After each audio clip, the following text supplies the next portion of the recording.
welcome to A Question of the Ferrers Sport with me, Mr. Arnold, and our special guest today, Shania Hayles. Shania plays for Aston Villa Ladies, as you can see, and also she is an England under-19s footballer. But most importantly for you guys today, this is a real good insight into an ex-Ferrers student who's gone on from Dublin Trent Fields all the way through to playing for a professional ladies team.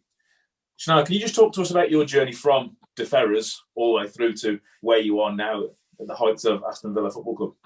Yeah, of course. So obviously I went to the Ferrers. I used to play a lot with the boys at school, in my class. Played with the girls as well. We had quite a very good girls football team back in the day. So that was good. And I played for Villa when I was about 15. I was still there. And I went on then to play for Blues, unfortunately. But it helped my career. But I don't like to say it too much, obviously, Villa and Blues, you know. But yeah, it was a great move to go to Birmingham. It really helped me develop as a player. And then I made the first team at Blues, but I wasn't getting as much game time as I wanted. And for me to improve even more, I needed to play women's football. So I went to Villa. Maybe this is my second season. So last season, went to Villa to play in a championship with them. I dropped down a league, but we wanted to get promoted. So I had the drive to do that and to get game time. And then obviously we got promoted, luckily. And yeah, we've been playing in the WSL this season. It's been a challenge. It's been tough, but it's the right place for me to be to develop. Perfect, and obviously congratulations on the promotion that you had obviously last year, and obviously Villa are going great guns in both Premier League and the WSL, aren't they? So when did you get into football, and what was the sort of interest for you with football? So when I was about 5, I was very young. My mum took me to like a football camp kind of in the winter. Like, she was at work, so she dropped me off with my friend across the road. And I hated it because it was raining, and I was like, "Mom, I'm never going back there." You know what I mean? But then in the summer, I went back, and I just loved it from there. Played there, and then one of my friends from school was like, "Come and join the boys' football team." So I went and joined Belvedere. Played with them for a bit, and then they said, "Right, there's a girls' team if you're interested." So I went and played with Stretton and Hilton for a little bit, and then after that, I had trials, and then just went from there. Oh, perfect. Obviously, one of my questions was going to be, there's obviously girls that want to get into football. What are the clubs around Burton? But obviously, we've got Stretton. Where else did you say you played? Hilton. And obviously, you've got like your main one, Burton Albion. There's a few. I'm not. It's hard. It's a long time ago, right? Yeah. Right now, but there is teams about, and it's only getting bigger for women's football. So. Yeah, perfect. Have you always been obviously a centre forward, striker, sort of those forward positions? And why do you want to be a forward and striker? I've always been a forward. I love bagging goals. Like when I was at grassroots, it was my favourite thing to do, just score. I'm very I like to drive at players, take people on. So I think it just fits me. Like, I'm quite fast, I like to think anyway, so it helps me. So yeah, I think I'm direct to play there. I could never be a defender. I could never imagine myself being a defender. That's perfect. Obviously, it's sort of innate, isn't it? Some players are just born forwards and born goal getters, which obviously sounds like yourself. Obviously, the WSL, obviously you're in there now after promotion, and female football both is growing massively. What differences have you seen from going from the Championship to the WSL? There's a major difference. I think it's more the players that you come up against in the WSL, like all the internationals, not just England internationals, but obviously you've got German, every international, you know what I mean? So it makes it very competitive. The Championship is good. You still get good exposure. You still play against WSL teams, but it's probably not as competitive as the WSL is. So the jump is quite big, but it's just about getting used to it and yeah, just cracking on. And obviously you've adapted to the WSL very well, but what have you done to adapt to the differences between the quality? I think for me it was easier for me than it was for other players. Being at Blues, I did play a season or 2 in the WSL with them. Even though I wasn't getting the game time, I was still getting the training, being on the bench, coming on at the end of the game. So I knew what it took to kind of get there. So I think for me, having the chance to play in the Championship and get my confidence back up from not playing to then coming up, I feel like I'm ready to play, and I feel like this is where I need to be to push myself to get where I want to be in my career. Perfect. And just going to touch on obviously England under-19s now, and obviously you made a couple of appearances for them. How was that when you got the call to say you're going to go and represent under-19s and go and training with them?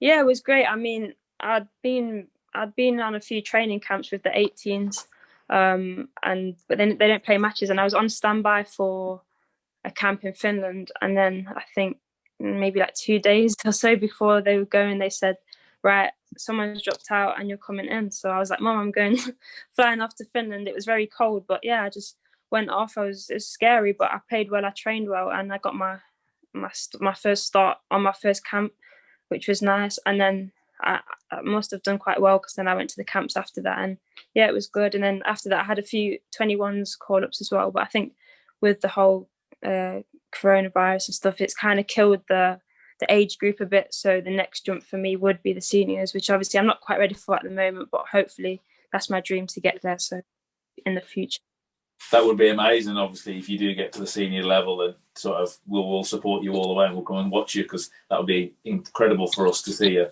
ex-Ferrers student going all the way to represent our country. So good luck with that one.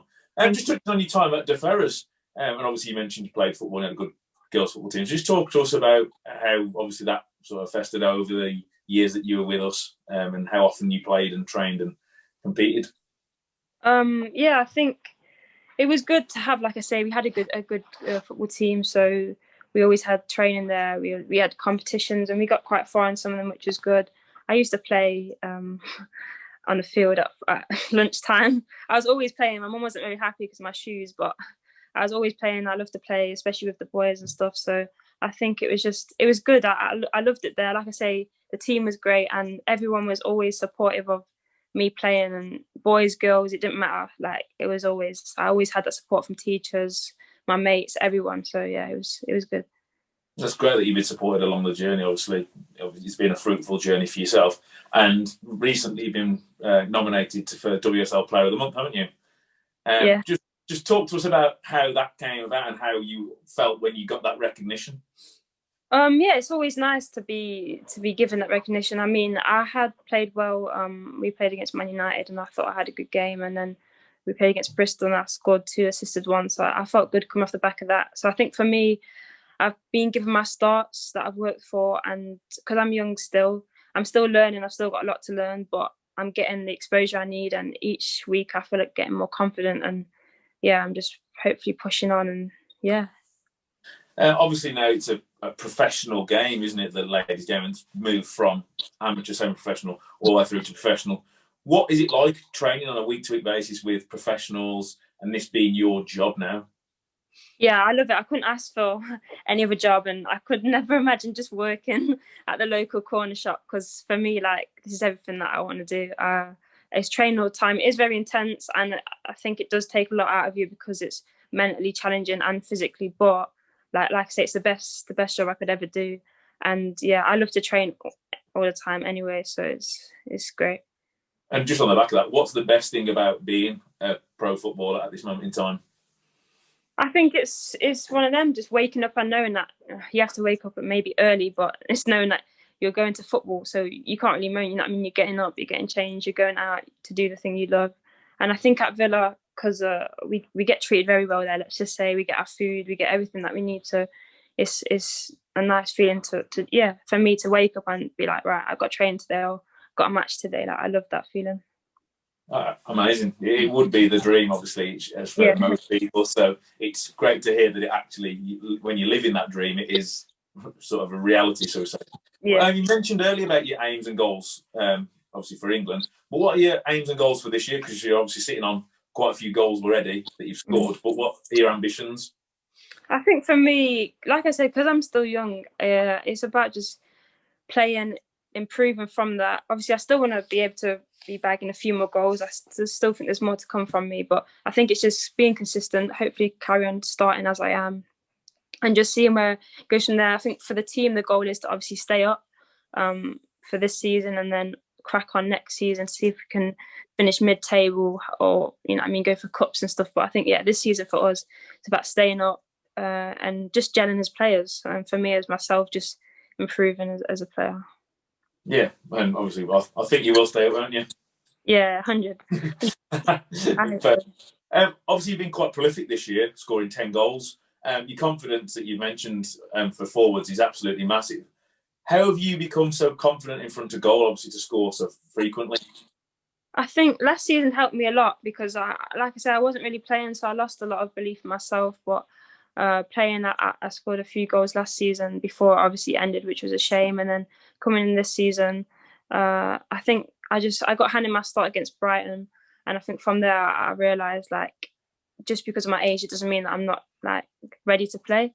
And that's what clicked in my head. And from now, I'm just being confident, and I just play with no fear. And I know that I'm a goal scorer, and I know that I need to be scoring goals. So for me, when I can, I will try. And yeah, hopefully that I can just keep putting them in. Yeah, and we hope you do too. What advice would you give to our young Ferrers students that are but young budding footballers? I just say like if you have a goal, like always believe in it, because there might be people that tell you like you might not make it or whatever. But I think for me, I always knew that where I wanted to be, and I knew that if I believe in myself, I can get there. And just working hard, like never stop working, even if you don't see like improvement straight away or you don't see like your end goal straight away. Like it's all a process, so it's just about being patient and I think enjoying it as well. Because I always play best when I enjoy it. So I'm sure it's probably the same for other people.